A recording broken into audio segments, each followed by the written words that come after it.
Hi friends! Our reading target for lesson 14 for ELA for this Wednesday is text organization. Informational texts have a structure or a type of organization that fits the topic and the author's purpose. Texts organized by causes and effects describe how one event leads to another event. So an example of a cause is something that happens. It's the reason. It rained a lot. The effect of all the rain is what happens as the result. The flowers grew in the garden. The flowers grew because it rained. Okay, so cause and effect, that's how that works. You're going to listen to a video today about George Washington Carver.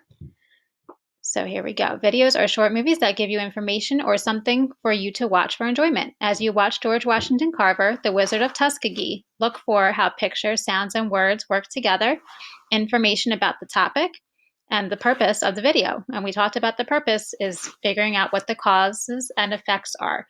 Ask yourself what happens and why to find cause and effect connections in the video. A cause is something that makes something else happen. An effect is what happens because of the cause. Okay.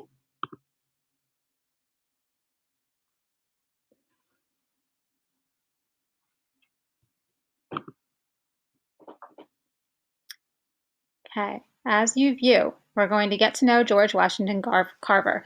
Think about how puppets, rhyming words, and sound effects help to tell Mr. Carver's story in a fun way. Listen for details that tell what happened and why to help you understand how the events in his life are connected. So watch and listen to George Washington Carver. Storybots.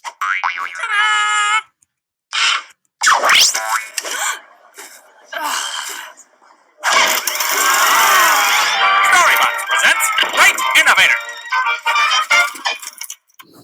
George Washington Carver, a child of a slave, was curious, clever, ambitious, and brave. On a farm where he lived, he was eager to know about all vegetation and what made it grow. He tried to enroll at the neighborhood school, but they said, "You're not welcome. Tough luck, it's the rule." That's crazy, he thought, but it won't get me down. And he left for a school in a faraway town, where he proved right away he was smart as can be. He later completed a college degree.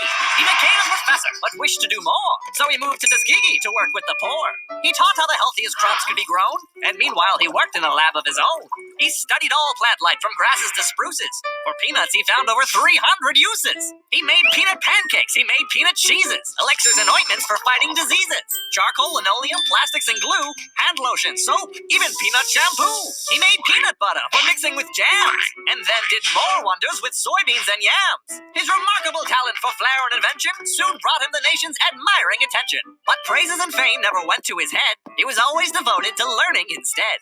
He never had much, yet he reached for the sky. George Washington Carver was one brilliant guy.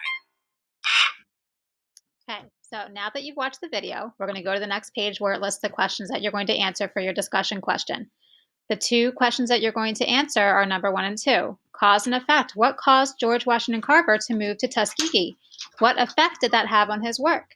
Number 2 says, what did George do when he wasn't allowed to go to his neighborhood school?